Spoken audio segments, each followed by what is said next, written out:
on the bulletin board of town, lobby of town hall, and on the town's website when they have the invocation. Dear Heavenly Father, I want to thank you for this day. I want you to watch over us and give us the wisdom to make the decisions that's best for our community. I want to thank you for these people that's gathered here too, and especially the ones to my side that given of their time to help make this the best place that we can to live. Watch over us and protect us. In Jesus' name I pray. Amen. Amen. Ready to pledge allegiance. Pledge allegiance to the flag of the United States of America and to the republic for which it stands, one nation, under God, indivisible, with liberty and justice for all.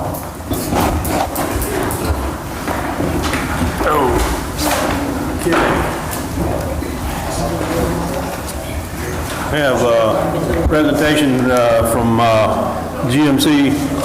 Yes, sir. We have a presentation from GMC, and we have a representative, Gary, is here to give an update of where we are with the Stormwater Master Plan. Okay.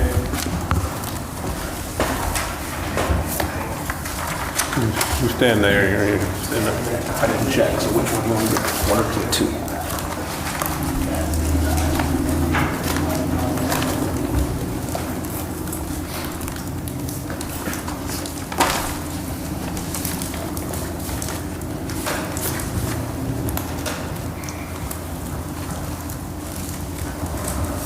Oops, hold on a second.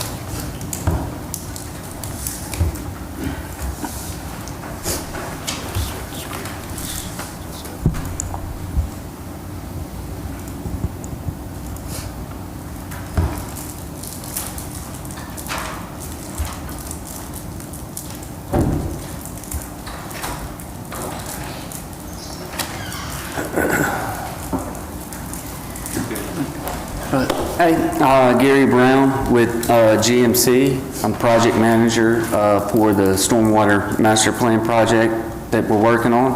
I also have Zion Greer with me today. He's leading up all the field work that's being done for the project. So we wanted to just give you all an update on current status and the schedule moving forward and things like that.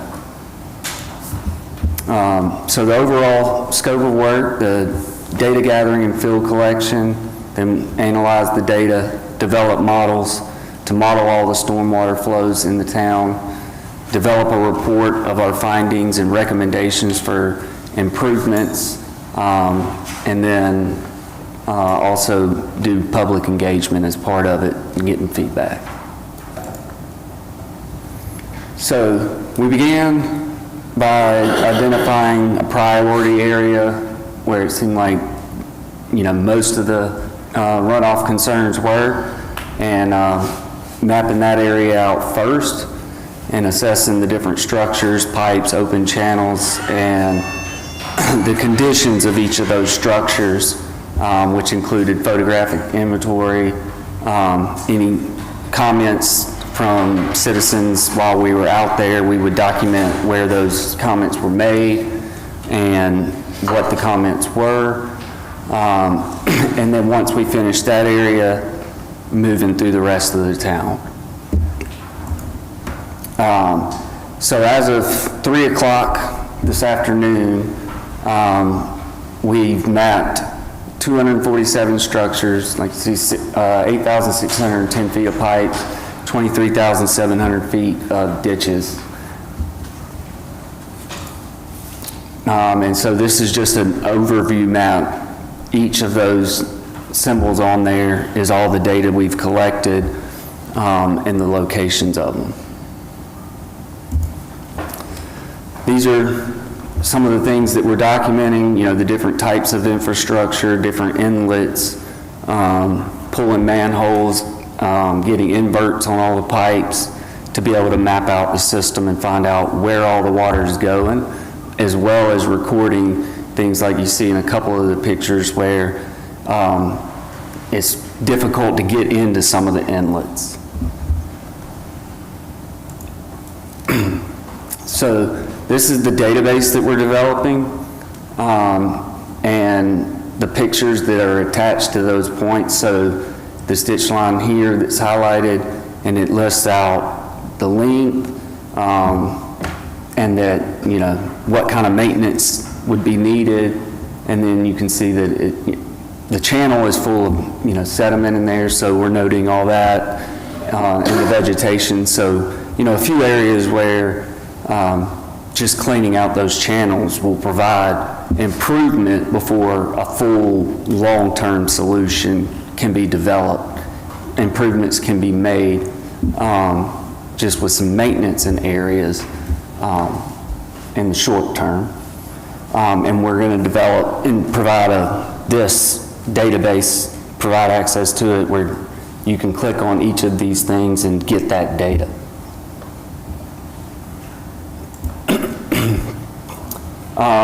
We've also found a few areas, and that red circle is one of them, where some of the existing infrastructure appears to just not even be connected to anything.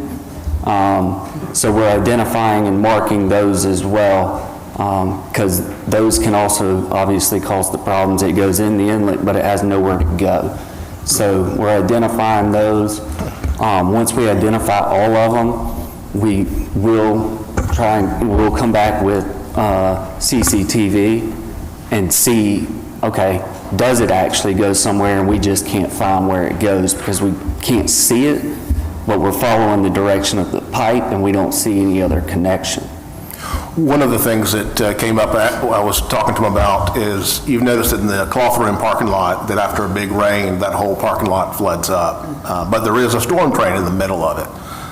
What's happened is when the traffic circle was put in place, I don't think that they realized all of the existing storm water runoff in that area, and they just put in the traffic circle, which in certain cases blocked up a lot of these locations where water was coming down the hill and was supposed to go into the river.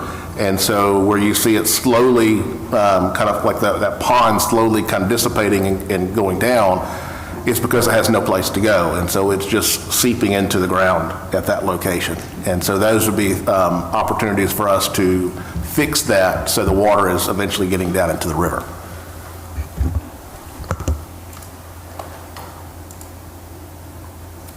And so for next steps and an update on the schedule, we're continuing the field work. I would say we are probably 80 to 85% done with the data collection.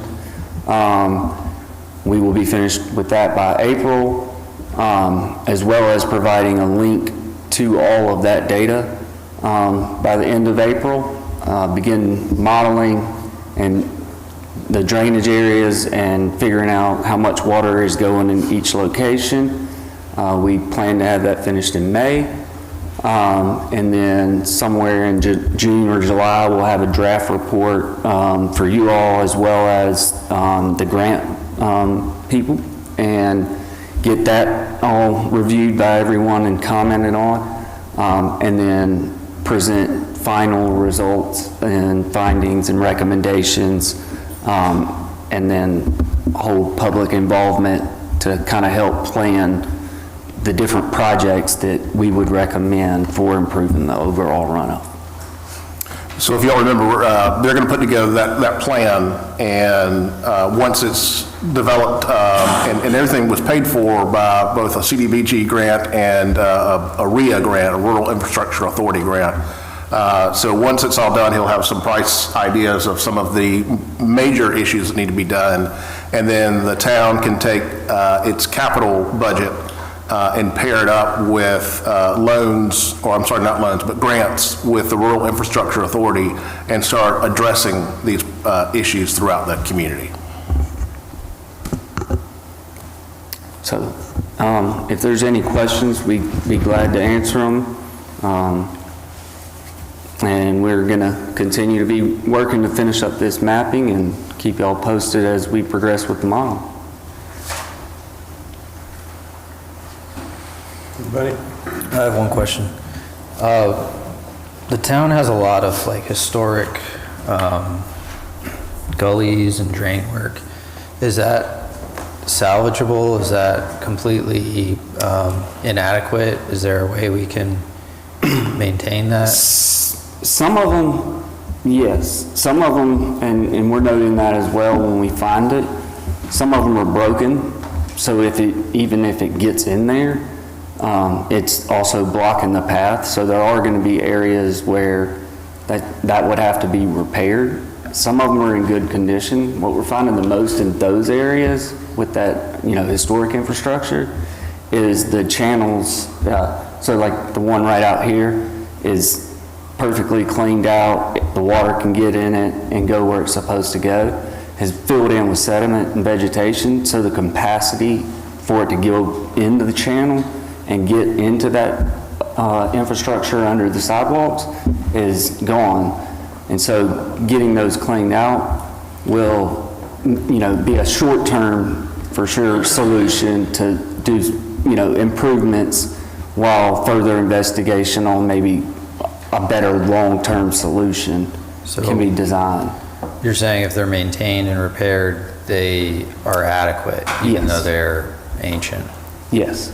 Okay. Yeah, they're very good size Okay. under the sidewalks there. So a lot of it is getting it in there Okay. instead of it pushing out into the street.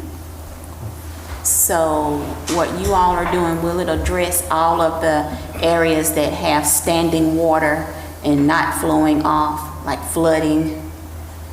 Like right there on 150, right below the Coleman store, then right there on the corner of Dogwood Circle where the drain lines are there, but every time it rains, it floods there. So it addresses all of that. So what he's going to do is, I don't mean to interrupt you, but, if there's some issues out there that y'all know of, please either let me know or let Gary know directly. But that particular location at Red Oak and 150, which traditionally floods up a lot, I believe that's on his list, and he's actually already looked at it, I believe. And one thing that we've been talking about is, we've been talking to actually the property owners here about seeing what we can do down the road.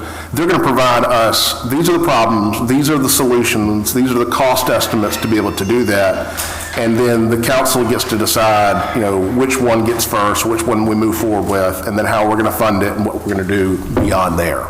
But he's just basically just identifying all the problems and how to fix them, and then what he recommends for next steps for us to move forward on there. Okay. Thank you. Anybody else? All right, thank you. Appreciate it. Thank you.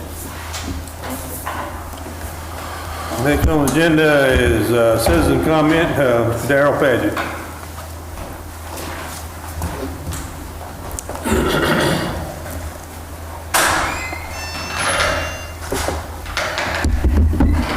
Thank you, Mayor. As the Baptist preacher says, I'll be brief tonight. Over the last, what seems like eternity, but I think it has been a year plus or longer than that, this committee, or this town and council, and along with the planning commission, has been working diligently with the zoning commission, or zoning boards, to update our zones. And a lot of good work has gone into that. I hadn't been here in person a lot, but through modern technology, we've been able to watch it and to listen to what's going on. I spoke with a gentleman that's here tonight that has headed this up, and I think they have done a tremendous job in what they have brought. I do have a couple of points I think y'all need to address, and I know it's coming to y'all tonight for a first reading. One, to say that the town is not an industrial community is completely wrong. This town was formed around the mill that came here, so it was an industrial town. To say we're an agriculture community, which I heard from the Planning Commission, I don't think is exactly correct. I think we should do anything in our power. I don't think we'll ever see another cotton mill come down here and plant along the river. But anything that we have an opportunity to bring to this community in the form of industrial that fits the geographic area, we need to pursue, especially along the 176 corridor. If we could bring jobs to these people down here without them having to travel tremendous amounts, I think it would be a benefit to this town.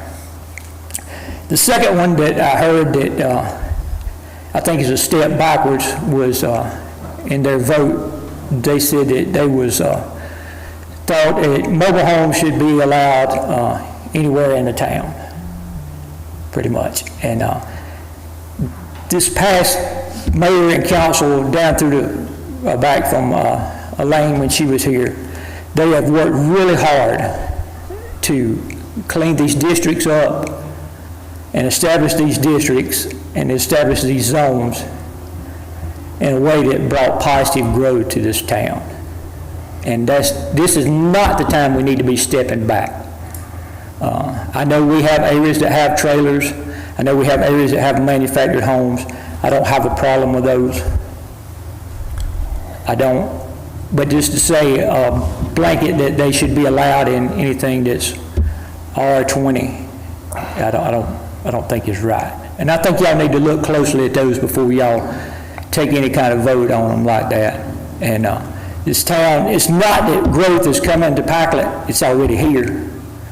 What we got to do now is try to control it to the best of our ability. And I think y'all have done a tremendous job. I think they have done a tremendous job. I think they've just got maybe a little off track there, probably with what these gentlemen was trying to, the direction they was trying to lead them in. So y'all look closely at that before you take a vote. Thank you. Thank you, Darrell. Thank you. Okay. Need approval of minutes, March 6, 2025. Hold on, we got one more. Hold on one second. Didn't make one more. Oh, We got one more, we didn't know. oh, okay, you didn't have it? Okay. Sorry. Sorry. Good evening, council members. I am Dr. Rachel Pratt. I own Upstate Family Chiropractic over on West Main Street. I know y'all are probably familiar with some of the community-wide cleanup initiatives that are going on in Packlet. Not only do we have the cleanup of the area behind the IGA, but Mr. Joyner's initiatives over at the fishing pier. And I just wanted to give you some insight into a couple other initiatives that we have going on. Sure, you are welcome to do that. Thank you. I didn't even pay him. That's great. The first is going to be the bulk waste cleanup day. I know y'all know about that. Y'all are hosting that. One thing the biggest feedback that I've heard in the past is that many of the residents have a tough time getting their bulk waste to the collection site. So I wanted to give an opportunity to fix that. I'm looking for volunteers who have tractors and trailers, people who are willing to help load from the homes onto the trailers, and people who are willing to be at the dump site to unload. I'm looking for neighbors who are willing to volunteer to help out their communities.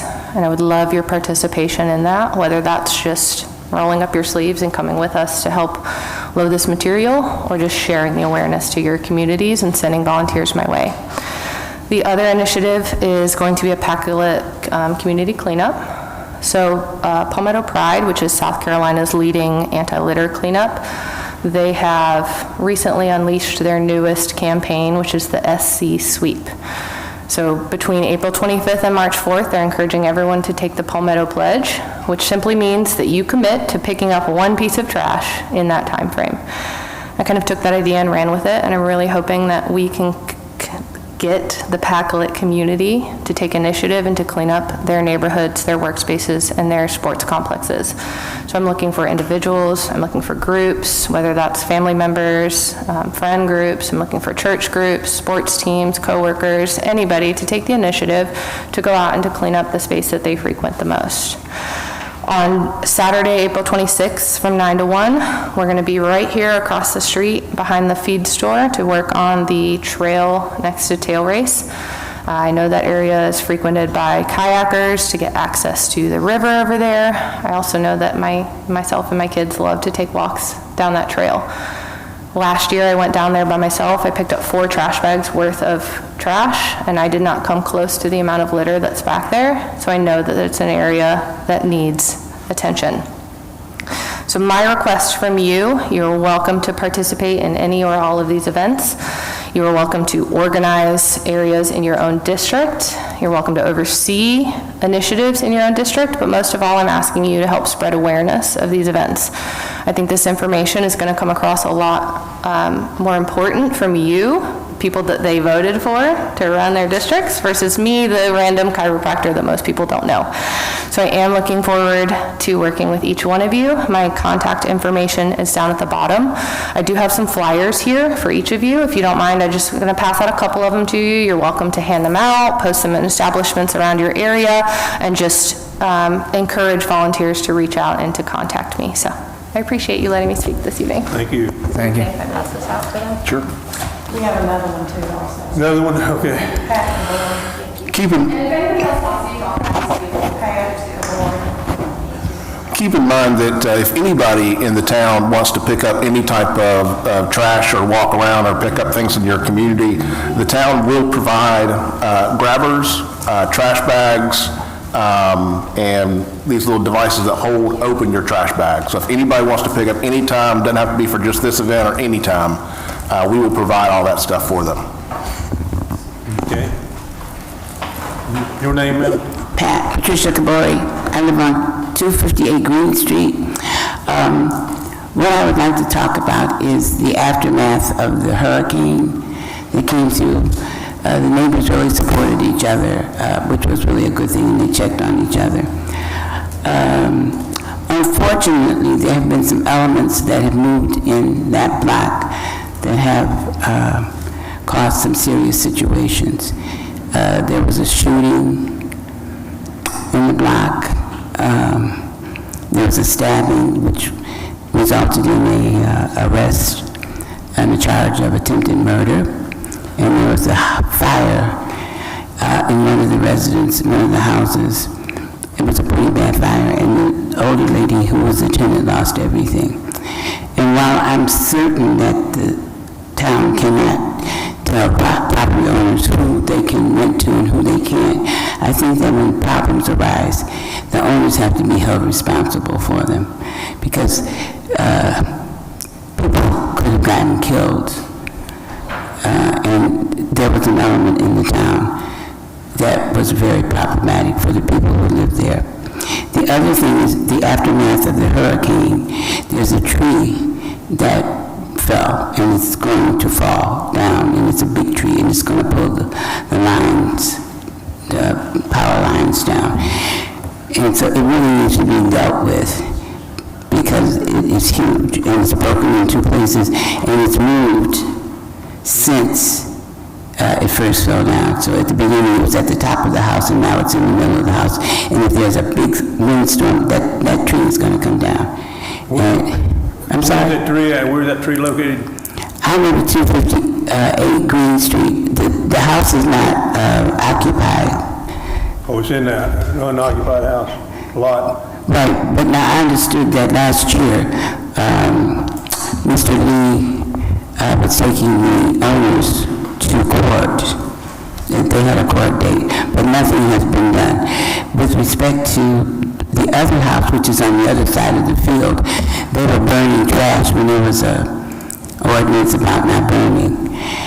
And I had talked to the fire chief, and he said, if I see anybody burning things, when there's a ban on burning, to call the fire department. So some people were burning trash in the back, unattended, and I did call, and they came out. And I also have been communicating with the owner of that property, which is vacant now, to clean up the yard, because when they were burning trash, I was quite concerned that there would be a fire and that whole lot would go up, and the houses adjacent to it. So I just think that we have to be very diligent with respect to our neighbors, because when I first moved here, it was a quiet block. Now we had a shooting, we had a stabbing, we had a house that burned up. And so I just think that we have to be more diligent and start to hold people accountable. So thank you. Thank you. Thank you. Okay, need approval of minutes, March 6, 2025. Motion to approve minutes for March 6, 2025. Second. Motion made and seconded to approve the minutes of March 6, 2025. All in favor? All opposed? Okay. Need a motion to go into executive session regarding contractual agreements. and Economical Development. Motion to enter executive session. Need a second? I second. Motion made and seconded, go into executive session. All in favor? All opposed? Okay. We back, Sean.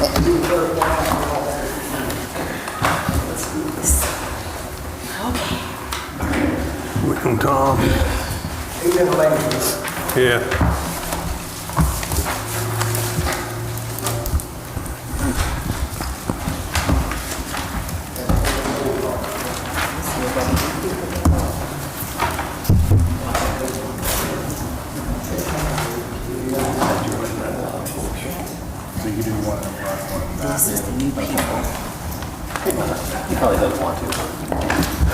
I'll go ahead and call the meeting back to order. No action was taken in executive session. We'll move on, number 9, the department reports. You've seen those in your package. Any questions, anything on those?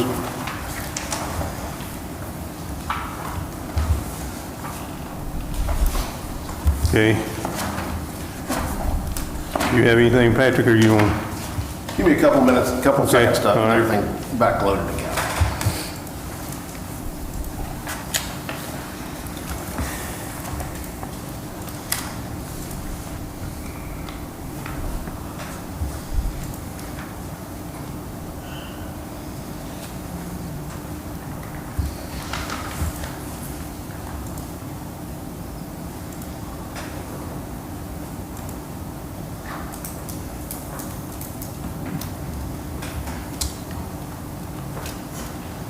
We just have to keep on moving forward.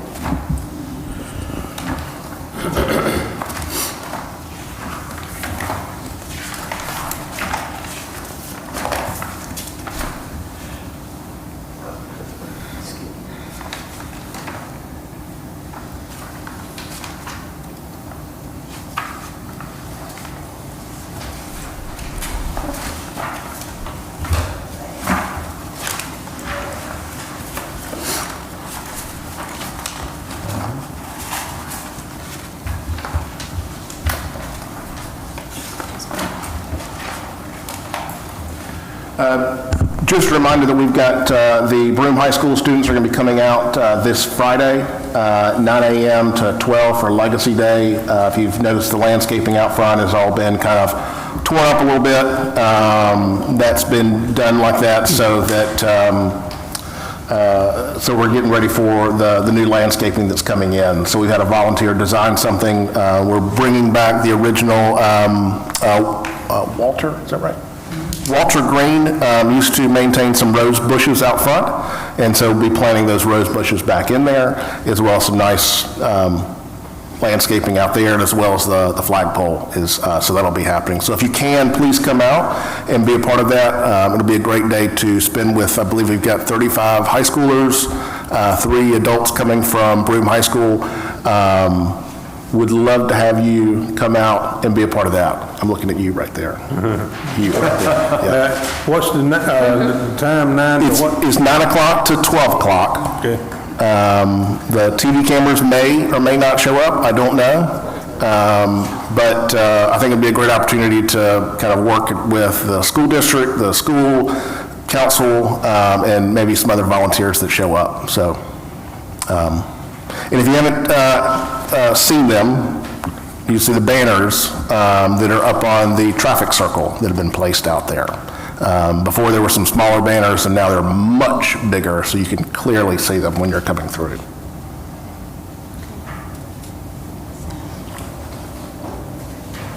Is there anything else on there that y'all, we can talk about the TW Edwards Center at another time, and the Packlet Station Park. I've got those plans in there, but I think we're going to be discussing it later on the agenda.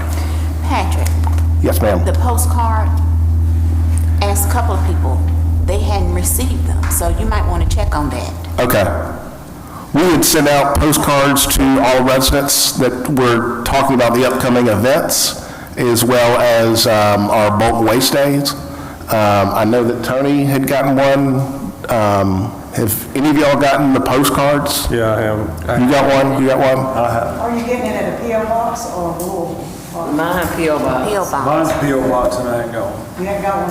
I'm wondering if tell Katie to put them postcards in that box. Are the rest of that, was yours a P.O. box? No, mine's in the mailbox.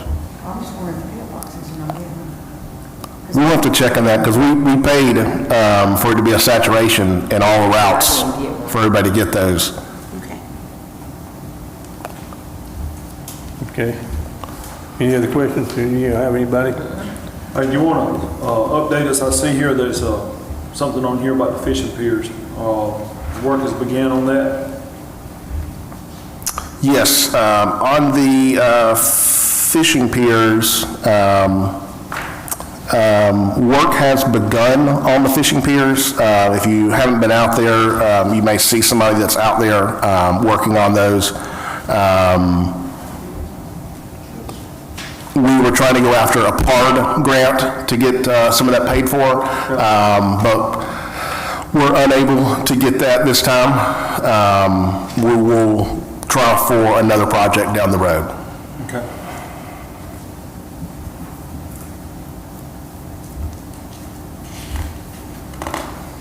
That's all I got. Okay. You have anything else, Patrick? Okay, we'll go ahead and board and commissions and committees. Consider appointment of the Construction Board of Appeals and adjustments. We need 5 members. I think we have some tonight to consider. Yes, the 3 that are on your, in your packet,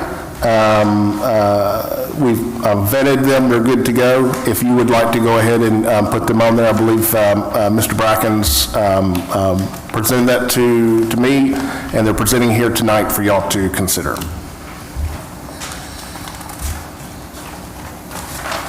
Do we need to vote on it, or? Yes. Okay.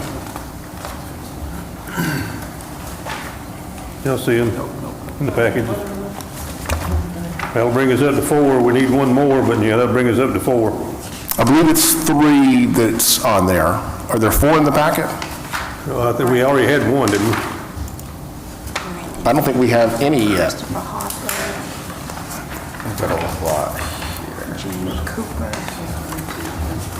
Thought we would. Yeah, this is 3. We got 3, but I mean, I thought we had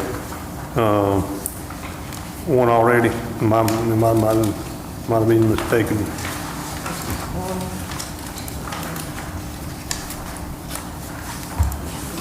Okay, 3 of them. Okay. All right. I make a motion to approve Brandon Abbott. Do we need to approve them one at a time, or can we make a motion to approve all 3 of these? Let's just approve them each at a time, just to make sure. Make a motion to approve Brandon Abbott for the Construction Board of Adjustments and Appeals. I second. Motion made and seconded to approve Brandon Abbott, the Board of Appeals. Since I'm the one that recommended Mr. Abbott, I'll give you all a little information about him. He works at Vulcan Materials as an electrician. He lives between Tetra Pak and 150 over in that area. He attends church with me. I'd recommend him for any work that you need done also. Okay, we have a motion and a second. Any questions about him? All in favor? All opposed? Okay. Motion to approve Christopher Harper for the Construction Board of Adjustments and Appeals. I'll second that motion. Motion made and seconded to approve Chris Harper for Board of Appeals. What, anybody, any questions? All in favor? All opposed? Okay. Motion to approve Jamie Cooper for Construction Board of Adjustment and Appeals. Okay, your second. I second. Motion made and seconded to approve Jamie Cooper. Is that Jamie Cooper or who? Yeah. Jamie Cooper. To consider Construction Board of Appeals and Adjustment. But any questions about him? All in favor? All opposed? Okay. All right. Got those three in. Need two more. You know, will y'all be diligent in trying to find us two more people to put on this construction board of appeal? We need two more, so to fill that board. Okay, moving on to unfinished business. Consider second reading and amendment to the business license ordinance of the town of Packer. Motion to approve on second reading and amendment to the business license ordinance. Second reading. Need a second? I'll second. That was just an update, wasn't it? I mean, it was, Yeah, that's required by the state, I believe. mandatory. Yeah, mandatory. It was mandatory. Any questions? Y'all need a second? A second. Motion made and second to consider second reading and amendments to the business license ordinance for the town of Packer. Any questions? All in favor? All opposed? Okay. New business. Consider first reading adoption of the new zoning ordinance and map.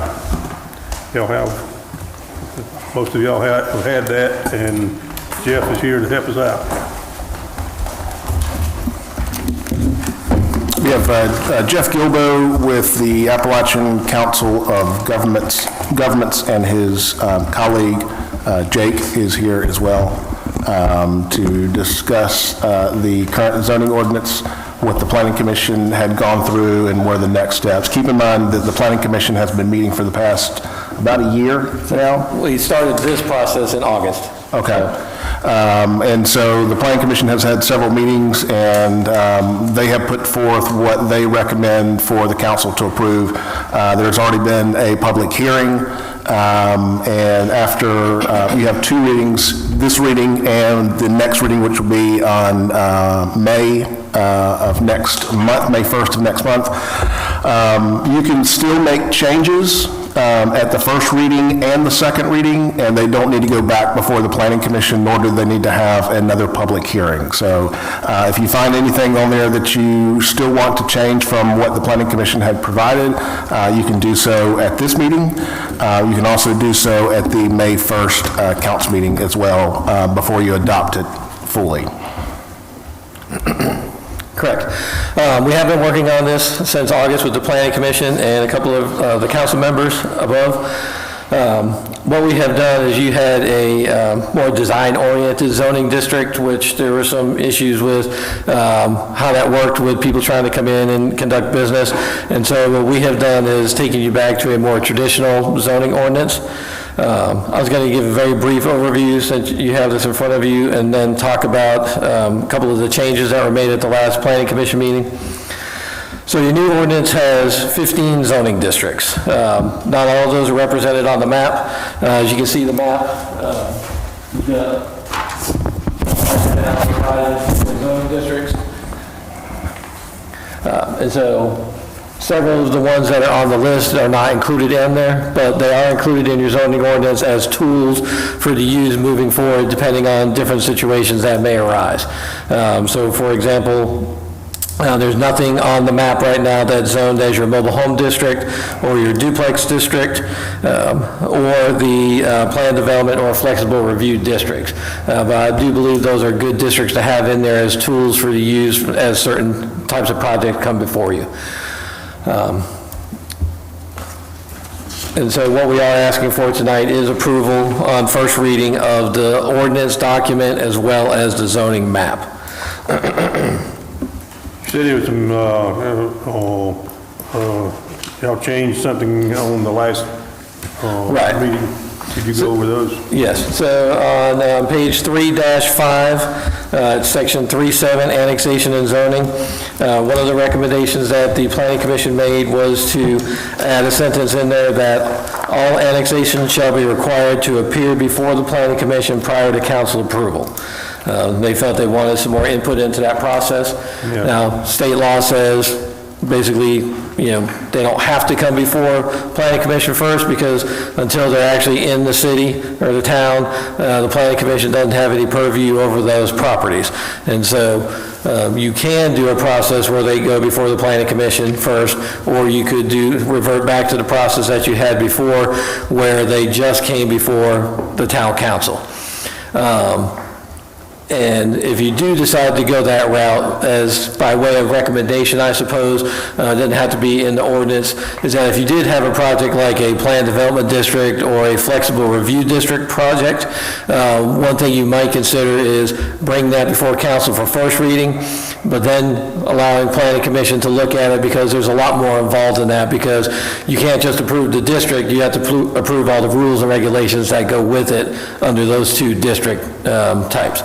And so you can do it either way, but it's up to council on how they want to handle that moving forward. I think it'd be more expedient to just go back the way we had it, and, and if, like you said, after the first reading, planning commission can look at it and do it, but I don't think the planning commission should, it just would take another month or whatever, to approve. And I think we can go back to the way we've done it before and go from there. Save time. I agree. Well, I would agree too. I mean, their vote's not binding in any way. It's just a recommendation to council, so it just adds, it sounds like an unnecessary extra step. But that's just my 2 cents. Anybody else? The reason again for it was just so they were So, informed, or? So in the past, when someone wants to be annexed into the town, they would fill out a form, they would have it notarized, they'd send it to us, and then we'd put it into an ordinance format. Ordinance would come before council. They would typically, we would work together and say, you are going to be located beside a neighborhood general, or you're going to be located in this particular area. Keep in mind, let's see, the quarry project. They came in as natural resources because it made sense that they're going to be, that's the only place that they could do their quarry operation. And so what would have happened differently is instead of coming to council first, they would have gone to the planning commission first, and then the planning commission would have selected the zoning for them. And they would have then recommended the annexation with that zoning to council before council had their first reading. This way, it's just a little bit faster that they get to say what they want to have, and I present that to y'all, and that y'all get to make that final call on the first and second reading, which is the way it is currently. This would be a change in having to go to the planning commission to select what that zoning is first before coming to council. Okay, we need to motion.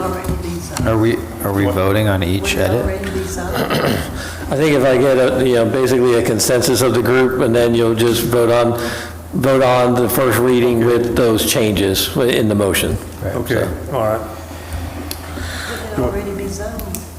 Well, like he said, it was. No, this is for like he said, if it annexation. was- and where it is, it would, close to the, butted up to another one, we'd have to go with that zone, or, change it, So basically, it's council's deciding, instead of having that extra step where it goes through the planning commission, you would just be keeping your current process where, an applicant comes in and says, this is what the zoning I would like, and it just comes straight to you for you to approve that or not approve that, so just, but if you change that language, it just takes one step out, so it basically keeps it the way you already have it.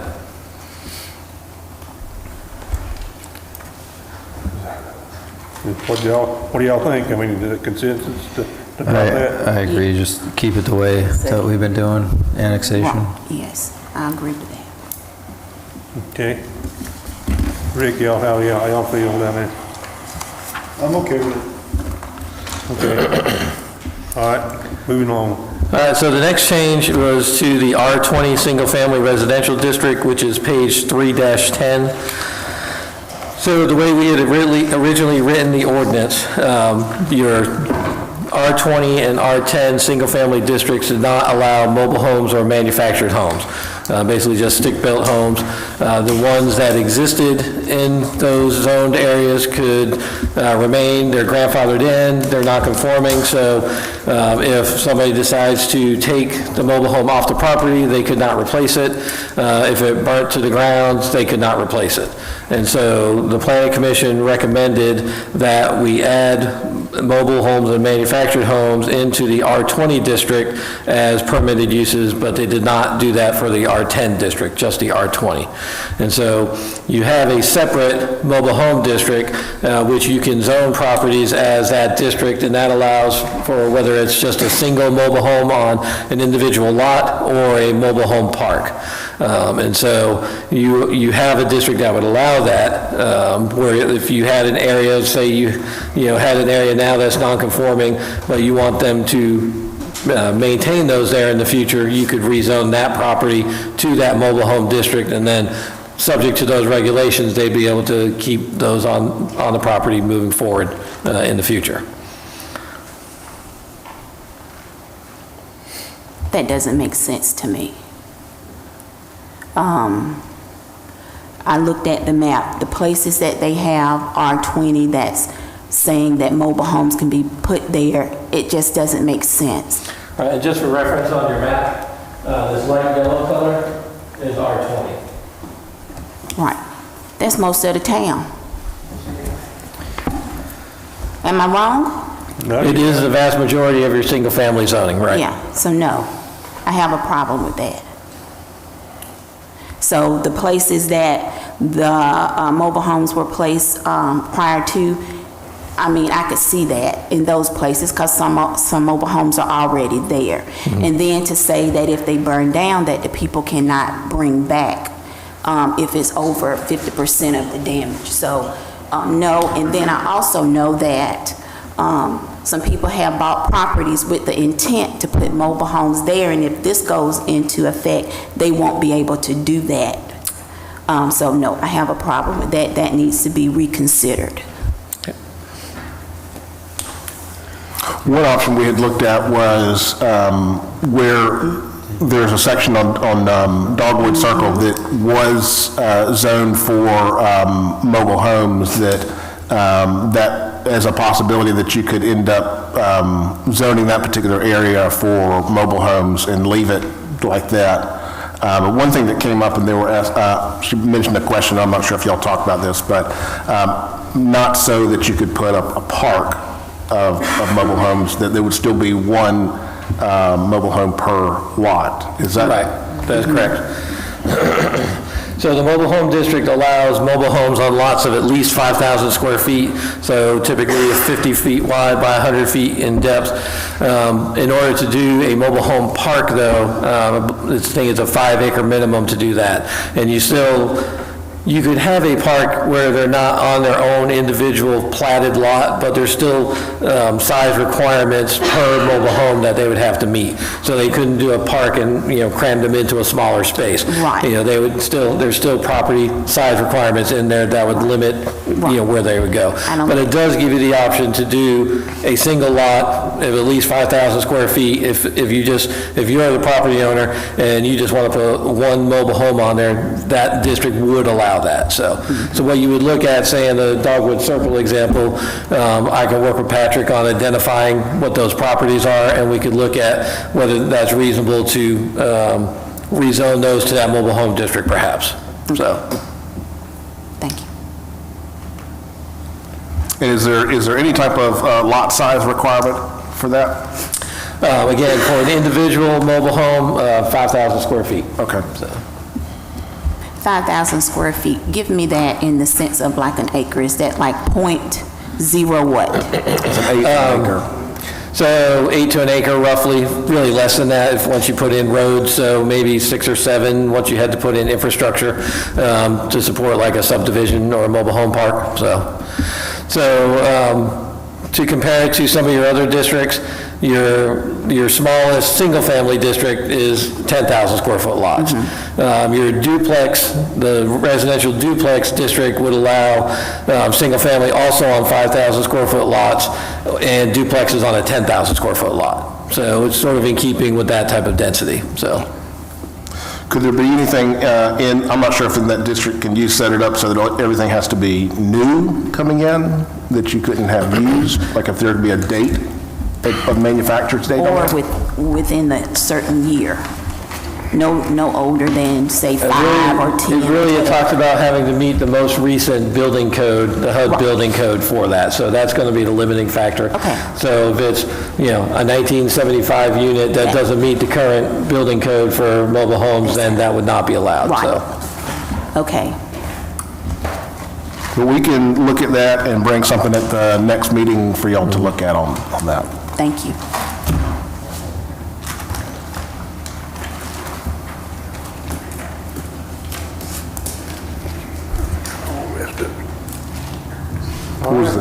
Are there any more thoughts about that, keeping that or removing that from the R20? Just again, to try to sort of get a consensus. If April wants to add an area, designated area, that's amenable.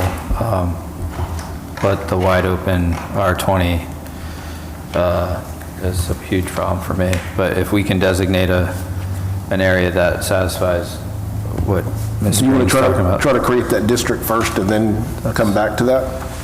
Well, we can, if you're going to work on that, we can just cover it next. Right, we can bring that back. I'll work with Patrick on identifying those properties. At the next meeting, we would bring that back with adjustments on the map, so you'd be able to see exactly where all that was. And again, as Patrick said, you can make changes tonight or the next meeting, so. Yeah, so next meeting. Thank you. So. Next meeting. All right, the last change I wanted to talk about is it's section 3-19, which is page 3-45, and that is the light industrial district. And so at the last meeting, so you have two industrial districts, heavy industrial and light industrial. So on the map, the light industrial is the light gray, which is mostly along 176, and then the dark gray is the heavy industrial, which is mainly the quarry area. And so what the Planning Commission recommended at that last meeting was to remove light manufacturing facility from the list of allowed uses in the light industrial district. And so it allows the other permitted uses that you see there, but not light industrial.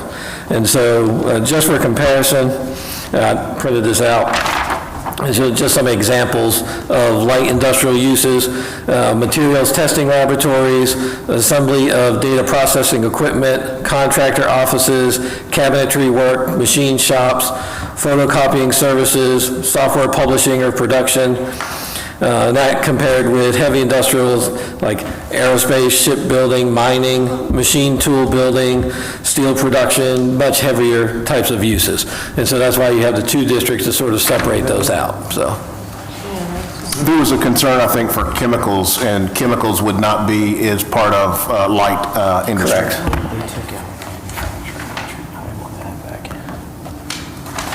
So I think Mr. Paget said it well, but I'm going to add to it. The town was built on industrial. That is the heart and soul of the town. The town would not exist without manufacturing. To take that out, I think, is trying to reinvent at the core the town into something it never was. Heavy industrial, absolutely, that's may not be appropriate here, even though we already have it with Vulcan.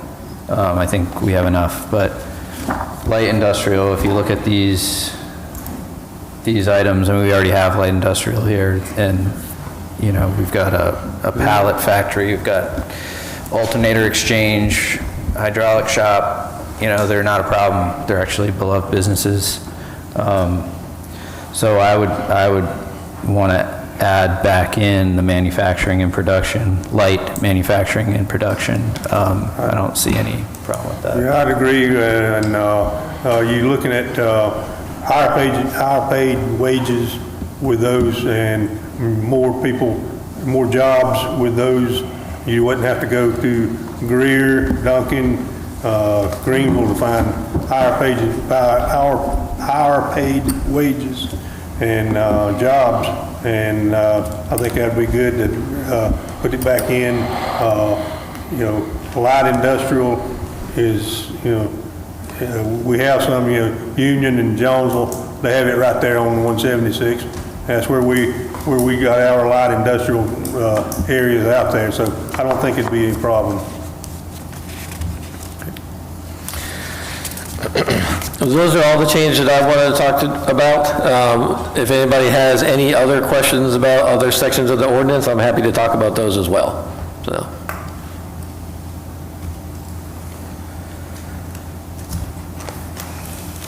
Okay. I'd like to make a motion to approve on first reading with the two amendments at the... 3 minutes. I think we're doing two, and one we're going to address. You're going to bring us some details. Okay, all right, okay. Yeah. Well, you have the annexation language. You have removing the manufactured housing from R20 and adding the light We're going to hold industrial. off on that one, but I'm fine Well, with that's that. just removing that use, and then we would add in later. add the other part later, so. Right. Yeah, the sentence on 3-5, the first one, removing that, and then, right, in section 3-10.2, removing the manufactured housing from R20, and then also adding in, on page 3-45, adding in the light manufacturing production. That would be my motion. Okay, have a motion to What was approve. the 3, 4, 5 again? It's page 3-45, section 3-19.2, Yeah, but what was Item. what was the change? we were going to add back in light manufacturing and production. That was removed.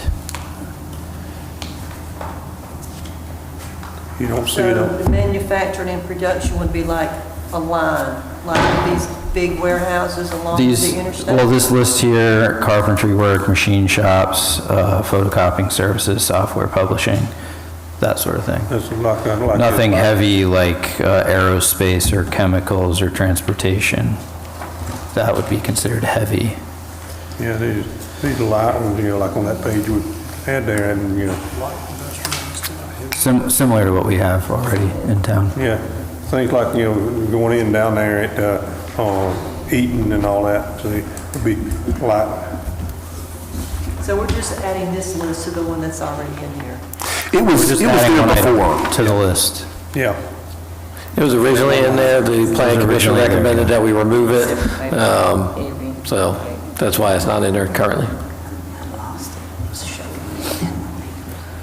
okay. We have a motion to approve those three on first reading. Why were these asked to be removed again? What's the difference between this light industrial use and then what's permitted? Production. So, He just printed out a sheet of Yeah, it's a. Yeah, it's right here. the sheet comparison. is just examples to show the comparison between light and heavy. And so, let me find it here. So, One of the concerns at the time was that if you had light industrial, that there would be a possibility that you'd have chemicals or dumping or something like that. But chemicals aren't even in light industrial. right. And so that was misunderstood. And I think he was getting that information. And so chemicals is not part of that. So that fixes that problem, that you would still have manufacturing. Because I think they were okay with manufacturing, they just didn't want to have the potential of chemicals and stuff. Well, it isn't manufacturing, wouldn't that be processing equipment, assembly? Is that not manufacturing? Yeah. So do we not want manufacturing? No, we do. The motion is to add it. Manufacturing. That's the in- motion. We do want it, you know. Basically, what they were looking for is just to have warehouses. No, I wouldn't want warehouses out there. Just warehouses? She said she would not want. She said she would not want. Warehouse. Okay. I mean, you just had- The interstate, 85, those, I think they're eyesores. Yeah, so, okay, so we had an agreement that, that we add Is that that what back in. this would be? Is that what this would entail, is putting those big block warehouses So up? warehousing and storage facilities are permitted uses in both industrial districts, yes. So it's still a possibility that those could locate there. But that's unrelated to the change that we're talking about with the. That's how you get your jobs. Those boxes that are out on 85 are places where, that are jobs. I mean, it's the same thing that you've got up on the That's former. good and fine, but that doesn't mean we gotta put one here in Backwood. This would be out on 176. It'd be like where you got the old Belks or the Dollar General. If you don't have jobs in your community, then you end up just being a bedroom community for all the other communities out there. Where people end up, they leave here in the morning, they go to work, they come back home, and there's no daytime activity. It's just a bedroom community. It's where people come and where they sleep. I understand all that. I just don't think we need a big, huge building. This just involves the light gray area, correct? Right.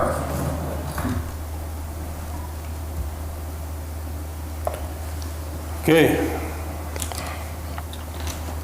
So. I'll second Thomas' motion. Motion made and seconded to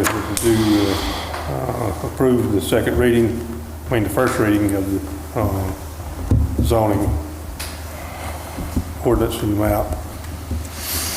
Any other questions? Yes, I just want to make it clearly understood that my concerns about that area is going to be addressed. Yes, ma'am. Okay. We still have one more reading on there. Okay. All right, ready to vote? All in favor?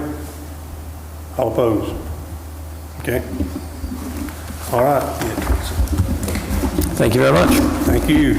Thank y'all for all that work y'all done. All right. Discussion of proposed FY 2026 annual budget and for the town of Packard. So in the past, y'all have done workshops for these. I'm giving the opportunity to not have to do a workshop. And so you can discuss any issues, we can go through the budget here. And then, then potentially you could do a first reading at the next council meeting and a second reading at the June council meeting. This is just an option for you. If you still want to have another meeting to go through this, we can. In the past, we'd double up on May. You have, in the past, you would double up in May. Yeah, May, well, you have two council, what's that? I'm talking about having the workshop. One of the two we double up on. In June, you have two meetings. Okay, that's right. So you don't have a meeting in July. Yeah. But in the past, I believe last year, we ended up doing in May of last year, you ended up having a workshop. So you had a council meeting and a workshop. Okay. But what I was going to do is just go through with you what's been proposed. Let me pull it up real quick.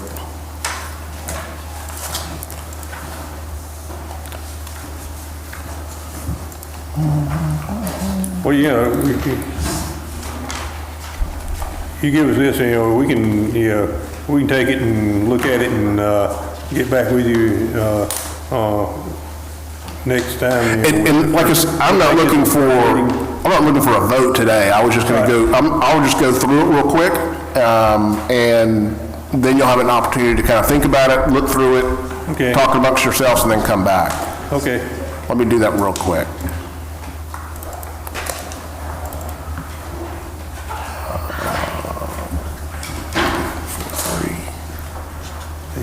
So you going over the budget? Is that what you're going to do? I'm going to go through the budget real quick.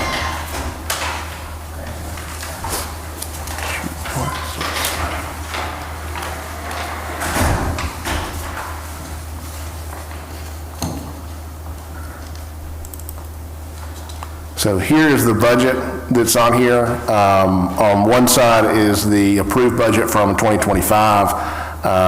The other side is what I'm proposing for 2026. One of the biggest things that you'll see on there, I think you'll see is a section on there which says royalty.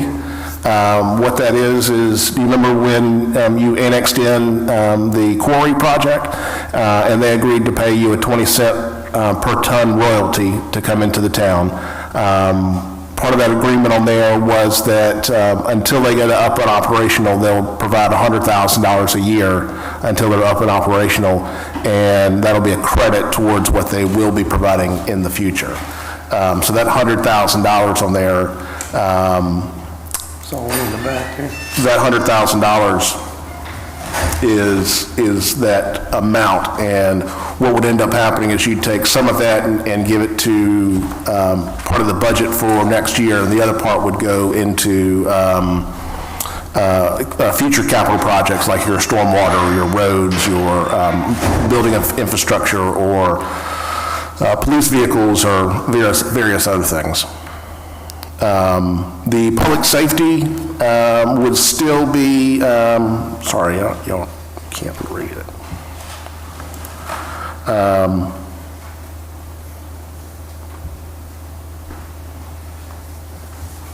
Some of the changes that'll be, or not changes, but just kind of some highlights. I'm just going to go through the letter that I provided for you guys. The public safety would be getting their 3% cost of living increase starting July 1st. They would still get their 2% annual increases based on the step and grade system that y'all had passed back in, I believe it was in '23. And then the potential Christmas bonus, that would be budgeted in there as well. There are some, if you look on here, it says $250,000 under the Packlet Station Park. I put in that amount for we're going to be applying for a $250,000 grant from Norfolk Southern to do that project that's up there.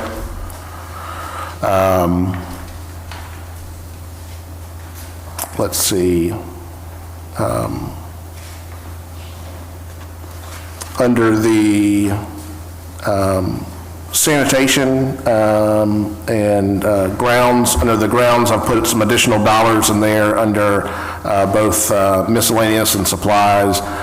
One thing that's come up this year is wanting to rent some additional equipment to do some projects in the community. We've had to rent a dump trailer and also rent a mini skid steer. So that would be to cover those costs that are on there. We have community events that are coming up. There'll be a farmer's market, movies by the river, Packlet River Fest, Christmas tree lighting and parade, Founder's Day, and Paddle the Packlet. So you've got dollars in there to support those events. That's the $17,500 on there. This $60,000 on there under the capital transfer is $60,000 to go into your future capital projects.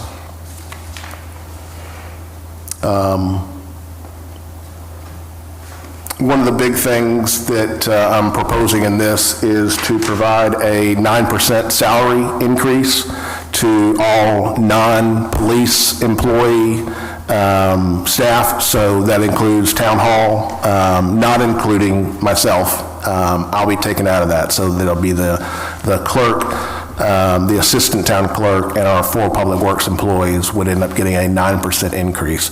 The reason for that is our sanitation truck driver, what he's currently getting paid is below the market value.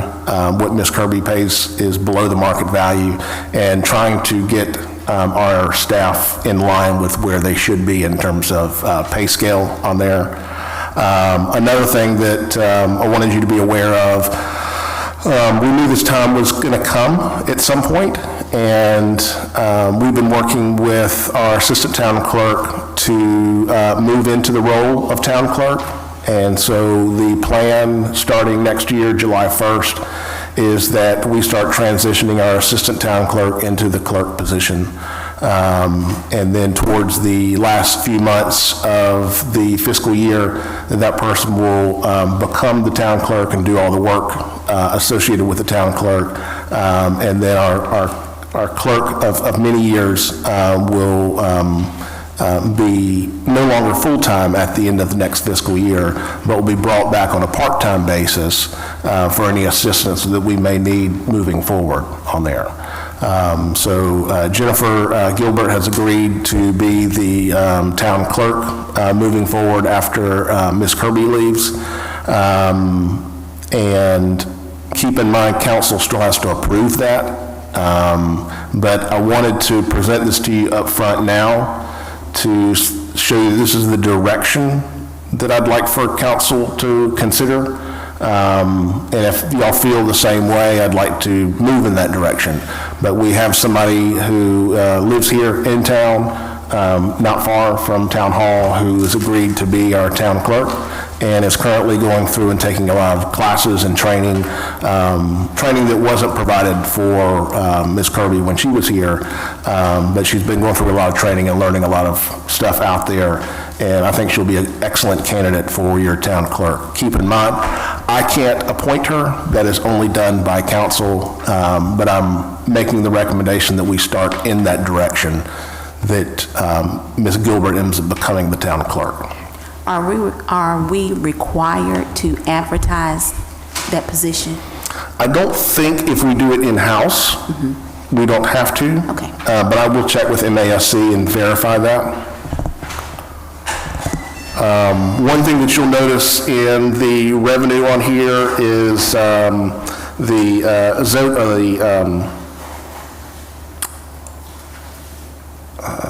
let's see. There's a section here for our town building permits. You'll see a big drop in that, and the reason being is the town in the past, when we were working with RCI, took 100% of the payments, and then we took 80% of that and then paid RCI. The way the payments are going to be done now is it's directly done by CC&I, and they will give us the 20% of those payments. They'll send us a report of everything that came through and that payment to us. That was part of the direction council wanted to see, is that our staff is less involved in that process. And so the town will end up just getting that revenue coming in. You'll also see later on there's no line item for building permits, which had been in the past, so that's gone. We still pay for code enforcement. And I've put in a little bit of extra dollars. They're a little bit higher in terms of price on there. And I expect we're going to be doing a little bit more in terms of code enforcement, less of tickets and more of just time that we'll be spending with people to work with them on code enforcement. So let me understand this. The big drop is they're collecting the money versus Tony collecting it, but you're still getting the same amount. Correct. At the end of the, okay. Correct. It was 80-20 with RCI, it's 80-20 with CC&I. Before, everyone had to come up here and pay. That became actually a problem because we had contractors who wanted to pay online or they wanted to send a check, and we didn't have that ability. So they had to come up here and pay in person, cash or check. They can pay it with card online. Everything's done through an automated, not an automated system, but a digital system online. It's a lot simpler, it's a lot easier for the contractor, it's a lot easier for us too. But then they process the entire payment, and then 20% at the end of the month comes to the town. And code enforcement went up from the 25 to 36. I thought they were not, I didn't think the code enforcement was that much. So they went from, we were paying $50 an hour, and so we have moved it up to, the new company is $75 an hour. That was part of their contract. But I don't think we'll end up having as much. I put that in there just as kind of a buffer. They don't work like RCI did, where they drive around town and look for stuff. The way that CC&I works is we let them know that are issues, and they go out and address those issues. They don't drive around and drive by people's homes and that's various things. This way it's directed by us and not, Part of being with CCI also took a huge workload off of our ladies here as far as administrative work too. that's correct. So, I put that in there just to kind of give us some leeway. It's not that they actually are going to get that amount, that's just what we are budgeting for that. So we will work with them in terms of trying to limit the time that they are out here. We can also, the biggest thing that we're going to be changing with RCI we created a lot of tickets. We created a lot of court cases. We created a lot of headache. With this process now, we'll be working with the individual property owners and trying to solve the problem and trying to figure out ways that we can work with the property owner than just fix this problem or pay this. They will also be able to, it also takes away time that our officers are having to use because CC&I can actually write the summons as well. Will they still need a police officer? No. At the last council meeting, y'all appointed Clark Taylor as the code enforcement officer, and by doing so, he can write the summons. One thing I put in here is just an option for you, just something to consider. With the passing of the resolution for the designation of the October Glory as the official town tree, y'all may want to, this is up to you, create a tree committee. There are other communities that are known as Tree City USA, and there are a couple requirements for that, but it would be an opportunity to let some people in the community serve on there and make recommendations to the town, the council, in terms of where trees could go or should go, and just beautification and maintenance out there. And we have had one before. We have had one before. Really? Tree City. Well, we've had the designation before. Sir? We've had the designation, the Tree City designation before. Have we had it? Yeah. That's when Elaine was here. Okay. Wasn't Elaine here when that was, yeah. I think I remember. I didn't realize that. That's why all the new trees were planted went back. down the corridor, yeah. And all I of did not know that. Well, we are, and we actually have a plaque from Okay. Have we moved on from the budget, I guess? We've moved on from the budget? Yeah. No one wants to make a motion. So there's some requirements on there. One would be that you do need to commit $2 per resident in town for a tree budget every year. Now, some of that can be allocated based on what your public works team does, so you can allocate some of their time to that, and that would offset some of that. It's not in the budget, this is an extra thing if y'all wanted to do, but you could cover that with your fund balance, and then it would be, y'all would create that group. Those are the kind of the highlights on there. I did my best to make sure to include the goals that were established at the retreat and pair those up with various projects within the budget itself. One thing that y'all mentioned was sidewalk repairs and ADA accessibility upgrades, and I've been working with ACOG on going after a TAP grant to try to repair some sections and replace some sections around town. So, do you have any questions at this point? If not, I can either bring it up as another discussion item on the next council, or I can put a discussion item on there and then have an opportunity to do a consider first reading at the next council meeting. That sounds good to me. Just, so we can look it over while we, in the meantime, and then have the discussion. If y'all have any questions that come up, please let me know, and I'll walk with you through anything that I put on there, why it was put on there, why it was changed, or why something was updated. And then there's a letter that goes along with this, and it tries to explain a lot of the stuff that's in the proposed budget. So look at that and let me know if you have any questions. Okay. Okay. Sounds good. All right. Okay, now going on to the next one is consider proclamation recognizing National Arbor Day. So this doesn't cost you anything to recognize National Arbor Day. It's April 25th. It's coming up this month, and it is one of the requirements of being a Tree City USA. Even if you don't decide to be a Tree City USA, all it is just acknowledging the fact that April 25th, 2025 is National Arbor Day. I'll make a motion that we recognize National Arbor Day. A second. Motion made and second to recognize, have a proclamation recognize National Arbor Day. Any questions? All in favor? All opposed? Okay. Discussion regarding Backlit Station Park.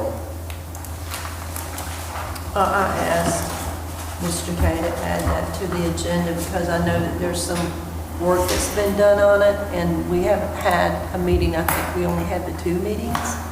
I know Mr. Williams has been down there burning some brush, but I don't know anything that's transpired since then.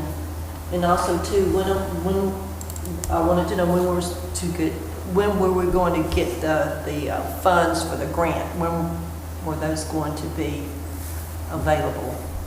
So you received $15,000 for the study and the design. And give me a second, I'm going to pull up the most recent design that's out there.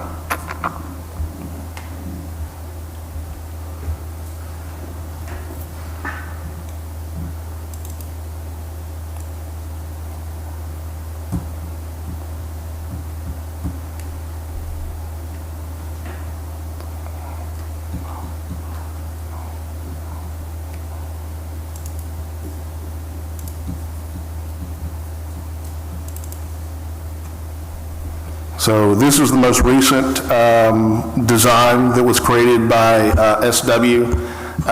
Wanted to try to make it cost-effective for the first round, and then later on down the road, the town can always add things to it. But this was just the basic look on there.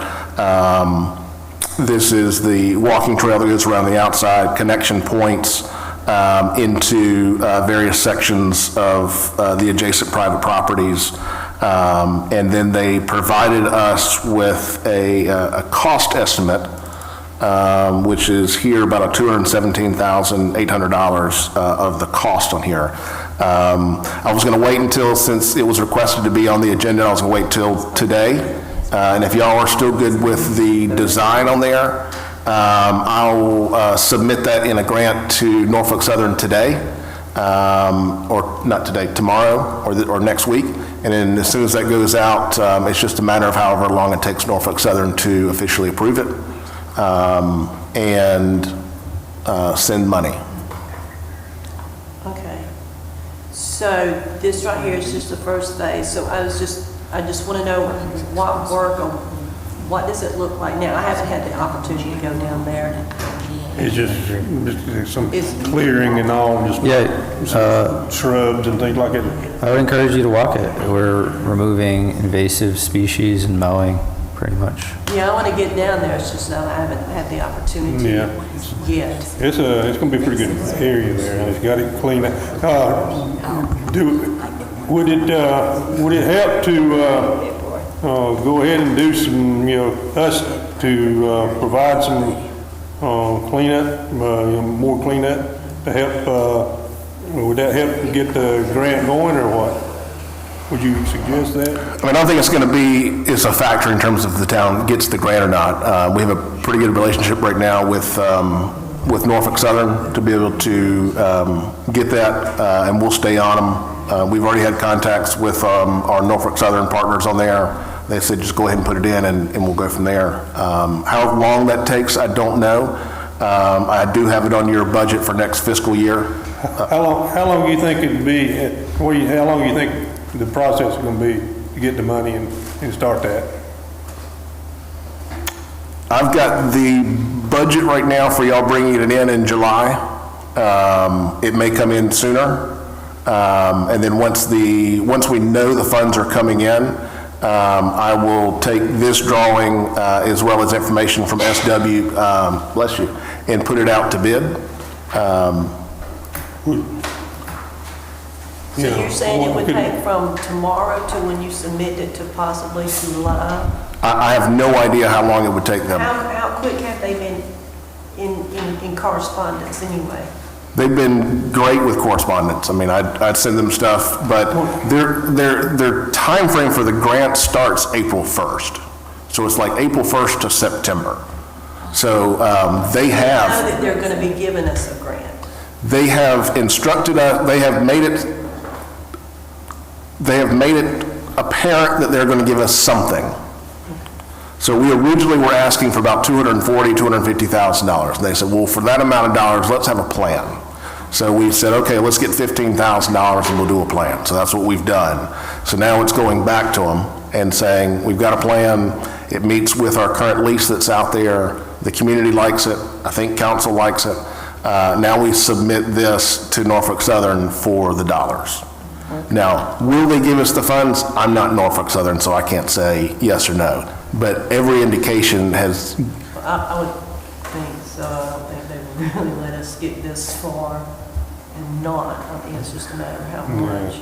Considering it's spring and everything's growing and I'm doing as much work as I can as one guy, does council have any interest in maybe throwing like 5%, maybe $3,000 to get a mulcher or some equipment that will do more than what I can do? I was thinking, you're talking about a long time from now until, July, August, to show the people that we have the interest, not just show Norfolk Southern, show the people that we got an interest in this, and we want to do it. And this, and like Tom said, it's getting springtime. We're going to overgrow again. And if we go in there and have a mulcher and go in through there and take care of that area, we'd be ahead of the game a little bit anyway. It seems like for $3,000 or $3,500, you have a mulcher go through and get all the vines and underbrush, and we'd have kind of a base, and then people can see that it's happening for the summer. It may not be fall before we get any real funds or work going, but for $3,500, I think you could see a huge return on investment for a very small amount. I mean, I'm going to keep working if no one... It'd be easier for but, somebody to go out there and walk around that area too. Like, you're talking about going out and looking. Well, the thing with that too is because, I researched that a little bit, and I think understand you can get something around 25. Yeah. If you want to do a little more as far as a buffer, but yeah, I think something around 25. But even it being spring, and if we do that, and it's still going to be a month or two, you still going to have growth. So it's going to have to be still maintained. Oh yeah. Oh yeah, I don't It'd be a intend lot to easier. stop. Yeah, it'd be a lot easier though with the mulch, like you said. Yeah. To get in the mulcher, $2,500. I just need to get ahead of it. There's plenty of volunteers that are willing to do a little mowing here and there. Including myself, but if you get there's it level stuff we or not can't. level, but get Yeah. it mulched around there, it'll be a lot easier with a lawnmower or whatever to go in there and cut that with or even a bush hog or something to go in there. I think it would draw excitement. Oh yeah, I do too. I think you're right. If you want to make that motion, I would say. We can- I think that's great. We can also, I'm sorry to interrupt, there's money that we can get through the PARD grant, which they currently have about $130,000 available in it right now. It's voted on by the Spartanburg County delegation. So your Dennis Moss and Shane Martin and I can't think of everyone's name right now. Mr. Moore. So there may be a possibility that we can, Travis Moore. There may be a possibility that if the town wants to put up some dollars towards it, that we can apply for some PARD funds as part of it. Their next meeting is May. That's good, but I think, you know, what we're up to right now is like Teresa's saying, you know, go ahead and do something, get something exciting going, you know, get people, you know, excited about it. And Tom here, you know, they got some volunteers to keep it up, you know.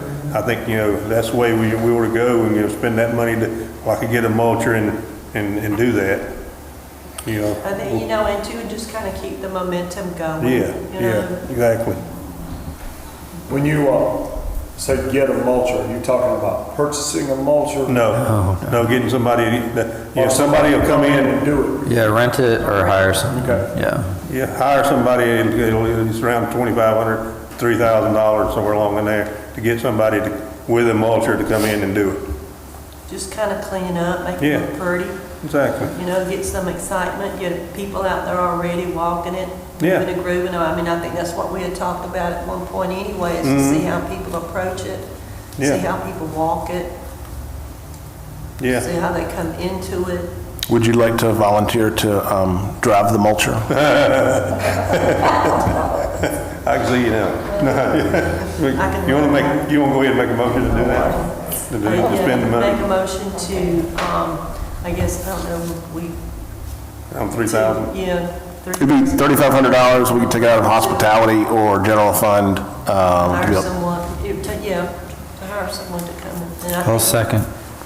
And pretty much with the acreage, I think it would only take maybe a day. Yeah. One guy with a mulcher could probably do it in a day. Okay, got a motion and a second. Any other questions on it? All in favor? All opposed, okay? That's good. Okay? That's it.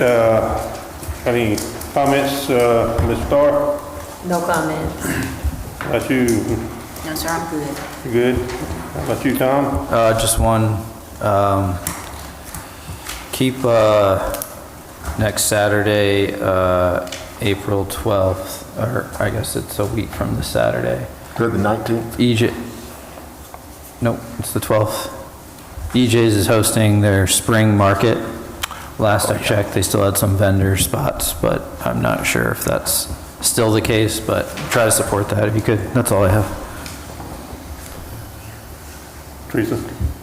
Yes, and I let it slip by me going back to the budget. Well, maybe it's just a question. On the other worker that we hired for sanitation, do they have a CDL, or are they working toward a CDL? They're working towards that. That's the biggest thing that I have been asking forever, because whenever the person who has a CDL cannot drive it, it just sits there, and of course trash gets backed up. And I know we've been talking about it, supposed to do it, and here we are. They've gotten a little over halfway through the class on there. We had a new person come on, so we wanted to make sure that person was ready. Now that they're ready, we'll be getting back on and finishing up that class. We're going to have to do it by July, because I think Mr. Burrell is planning on taking a vacation. And so that person will be able to drive, so Mr. Burrell can burrow. So when that does happen, is there someone from Public Works that will be riding with him? So the way it works is next week, actually, we have two of our laborers are not going to be working. And so the one who will be getting a CDL is going to be riding with our Mr. Burrell. We'll be driving with him next week and learning the route. And he will do that a few times, so he gets to learn the route as much as possible. And then either that laborer who works under sanitation will be picking up trash on the back, or the laborer who works under Public Works grounds will be doing it. So we do have, they can transition over and back and forth. Normally, we're only going to have one person gone at a time, and so his name is Jim Gobble, who is currently on the back of the truck with Mr. Burrell. So he will still be on, and it'll be Mr. Tucker who will be driving the truck. Okay. Hey, Rick, you have anything? Yeah, I got one. How about in the future, on our paperwork, the front page, we have letters and numbers as to what order will go in. The papers that's included in the packet that coincides with those, if you could put a number down at the bottom, so that we Okay. can find these much easier than flipping through these papers and missing the first 2 or 3 minutes of a conversation, it would be greatly appreciated. One direction I'm looking at trying to go with this is that, does everyone still have their tablets? One direction I want to go in is that once you have your tablets, we're going to have an icon on there for Dropbox, and I'll be able to drop something on there, and I'll have it set up digitally so that you'll be able to look through all that kind of stuff. I need to But bring mine back to you for attention too. It's not updating my emails. Okay. I'm currently receiving my emails on my phone. Okay. The Outlook on my tablet. Sometime in February. But we'll get numbers and correlation on the packet. It makes it a lot easier for us to find where we at in the program. Yes, sir. Well, I think a lot of times too, it's because it's the front and back. That's because, I do that to save paper. I know, but that's what a lot Saving of times trees, we. saving trees. Yeah. We're looking this way and it was like, oh, it's over here. Yeah. Okay. All right. And then, Rick, If I, go ahead. if you're, are you done, sir? Yes. The only thing I wanted to make sure that y'all remember, April 19th is the bulk waste cleanup, and we're going to find out about those postcards. The other thing is tomorrow morning, 9 a.m. to 12, we've got students coming out from Broome High School. If y'all can come out for that, I think it'll be a really great time for Broome's Legacy Day. And I'm sure there'll probably be some press and all out there. I don't know if they have any cameras or anything out there, but I'm sure there'll be press out there, because Broome usually does that. And I believe I saw you on the news this morning, too. I think I saw you, too. Okay. Okay. Yeah, we'll start getting calls about that. What was that about? I didn't see it. It's on where they come down and interviewed him back a couple of weeks ago, really, wasn't it? Just discussing the About riverfront and the master plan and all the different kind of designs and stuff. They that came interviewed up. us for what, an hour? Yeah, they went for about an hour and. He got one sentence and I got one sentence. 9:15, I'll make the motion with adjourn. Second. All in favor? All opposed? Have a good night, ladies.